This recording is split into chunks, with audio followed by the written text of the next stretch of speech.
Shalom. I'm going to show you how to split your screen if you're in a Zoom meeting and you need to open up another application. For example, you might be in the middle of Zoom and your teacher asks you to play Kahoot and you don't have another device to use as the controller.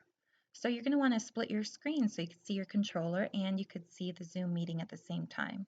And there are other applications where this might be important, like Nearpod or Padlet or Lino. So here's what we do. I'm going to show you a few different ways, and I'm going to start by showing you how it works with a modern PC.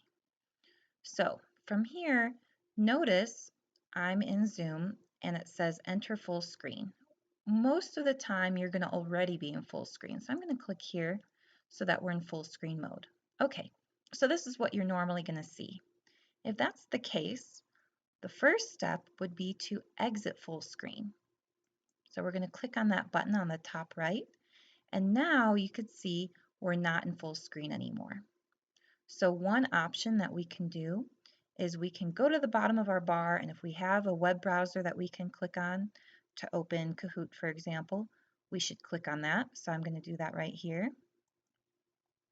And you could see I already have Kahoot set in this bar, but if I didn't, I could add a browser tab and I could control paste the link that my teacher probably gave me through the chat.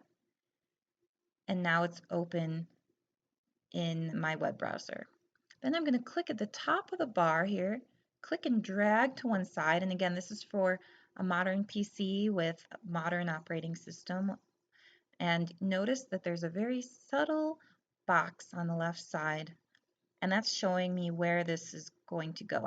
I'm snapping this web browser into place. So I'm going to unclick and notice how it's taking up that left side. Now I could choose the application I want on the right side. So I'm going to click on Zoom. So now I have Zoom on one half and I have Kahoot on the other half. So now I'm ready to play. Okay, let's try it again. So I'm going to enter full screen mode. And this time you see there's no bar at the bottom for me to click on the browser window because I'm in full screen mode. So again, I have to hit exit full screen. And maybe I don't see Chrome at the bottom. Maybe that's not an option right away. So what I'll need to do is I'll need to type into my search here and put Chrome, which is the name of the web browser I like to use. And now I can click on it here. And it's going to open a Chrome browser. I'm going to put in that website that I was given by my teacher. And here it is, it's open. Now I can click and drag just like I did before. Click and drag to one side, it'll snap into place, and then I could choose Zoom to go on the other side. Now what if you don't have a modern PC with a modern operating system? You might not be able to snap these windows into place. I don't know how Mac works. I feel like you could snap them, so give it a try, but I don't have a Mac, so I can't test it. But here's a solution that'll work for everybody, no matter what kind of computer you have. So here we're going to go back into Zoom. I'm going to put my web browser in full screen as well. Actually, I'm just going to close this one, use my other web browser. There. And I'm going to make Zoom full screen here and start over. So if I'm in Zoom, I'm going to click that button on the top right, exit full screen. And now, if the window is large like this, I can't click and drag the edges of the screen. So I need to go to the top right, and you see this double box here. It says restore down. That means that I can make this large screen smaller.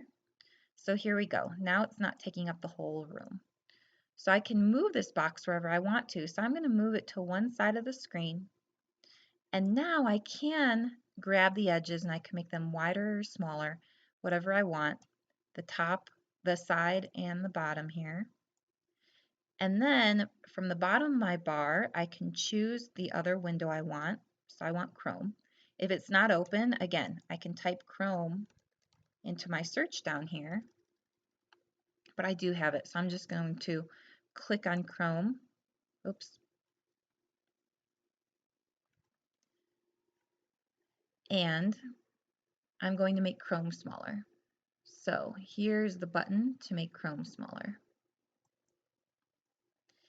And then I'm going to drag Chrome to one side, my web browser, and I can stretch the sides just like I did with Zoom to make it wider or smaller, whatever I want, and the bottom. Now for a moment there I got lost. I pressed the wrong thing and you saw everything was black because of this annoying extra screen from Zoom that I have. I don't know if everybody has it. It's new. So if you ever get lost and you don't know, you can't see the bar down here and you don't know how to get to it, one thing you could do is you could hit on a PC, you could hit Alt Tab, and that takes you through your different applications. So I have Alt pressed down and I'm hitting Tab to go from one to the next. And that's another way you could select another application. If you're on a Mac, you would hit Command Tab and you could do the same thing. Okay, so now I have my two windows open, so that'll work for me. Again, this is, the manual resizing is something that you could do no matter what kind of computer you have. It doesn't work on an iPad or tablet unless you have one of those newer fancy iPads that are very large, and I think those can split screens, but I couldn't tell you how. So it's important though then to be using a computer if you need to use this function. I hope this helps. Make sure to practice before you go to class so that you know how to do this.